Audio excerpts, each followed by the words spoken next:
বাংলাদেশ জাতীয়তাবাদী দল কলা গাছ নয়, যে বীজ লাগালে গড়ের মধ্যে ঠান্ডা লাগবে।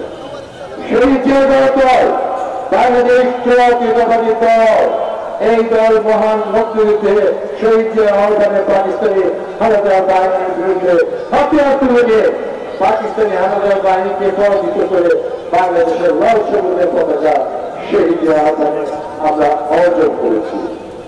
সেই দল মনে রাখেন সকল শাসকরা, আজকে খুনি হাসিনাকে যারা আশ্রয় দিতে তারা সহ সকল যারা এখনো হারালে আছেন তাদেরকে বলতে যায়, শহীদ জিয়ার সৈনিকরা বাংলাদেশের অতন্ত্র প্রহরী, তারা হাসি মুখে বলতে জানেন, তারা সামনে এক মহান সৃষ্টিকর্তা আল্লাহর কাছে মাথা বেঁধে আজকে এই ভারতীয় স্বৈরাচার যারা আজকে খুনি হাসিনাকে আশ্রয় দিয়ে বিশ্ব বিবেককে বিদ্যার করে দেখেছে, তারা কান করে শুনে রাখো, আমরা আল্লাহর কাছে মাথা নত করি। খুনি হাসিনার মোদী তোমার কাছে মাথা নত করার জন্য সেই যে সন্তানদের জন্ম হয় না। আজ দেশের কি অবস্থা, মানুষ চালের দাম তার ক্ষমতার বাহিরে, ডাল, তেল, সোয়াবিন জগতে চিনি প্রতি মূল্য, নতুন করে শুরু হয়েছে গ্যাসের মূল্য বৃদ্ধি, একই সঙ্গে বিদ্যুৎহীনতা, আর সেই সঙ্গে সঙ্গে আমাদের সকল মানুষই একটা দুটা তিনটা চারটা করে ঔষধ খায়।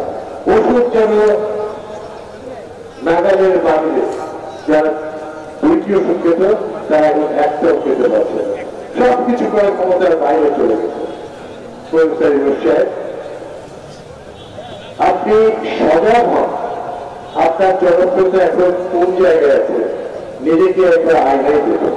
আপনাকে আমরা সম্মান করি, বয়োজ্যেষ্ঠ মানুষ, কিন্তু আপনার যে হ্যান্ড, আপনি যাদেরকে নিয়ে চলাচ্ছেন সেই ইউনিয়ন থেকে, থানা থেকে, জেলা থেকে, সেক্রেটারিয়েট এবং অন্যান্য অ্যাডমিনিস্ট্রেশন, সমস্ত স্বৈরাচারী হাসিনা, তারা জনগণের শত্রু, তারা আজকে দেশকে বেকার ছেড়ে দিচ্ছে। আজ সেই জন্য প্রত্যেকবার 1991 ভোট 75 হয়েছে, মানুষের হৃদয়ে মনে আছে 96 পরের ভোট 75 হয়েছে, ভালো হয়েছে 2001 সালের ভোট। এটি জনগণের দেশের সকল মানুষ এই ভোটগুলিতে অংশগ্রহণ করছিল, এরপর থেকে কেউ করতে পারে না। সেটা কি ছিল? তত্ত্বাবধায়ক সরকার 6 মাসে যে নির্বাচনের সংস্কার লাগে সেই সংস্কার করে এই নির্বাচন জনগণের হাতে ফিরে দিতে হবে। মানুষ দীর্ঘ 17 বছর ধরে এই আন্দোলন করে আসছে। সামনের দিনে দলই বলে দিবে, গতিপথ বলে দিবে আমরা কোন দিকে যাচ্ছি। তবে বলে রাখি, বর্তমান অন্তর্বর্তীকালীন সরকার বাংলাদেশের সকল তত্ত্বাবধায়ক সরকার 6 মাসের মধ্যে নির্বাচন সুষ্ঠুভাবে শেষ করেছে। 91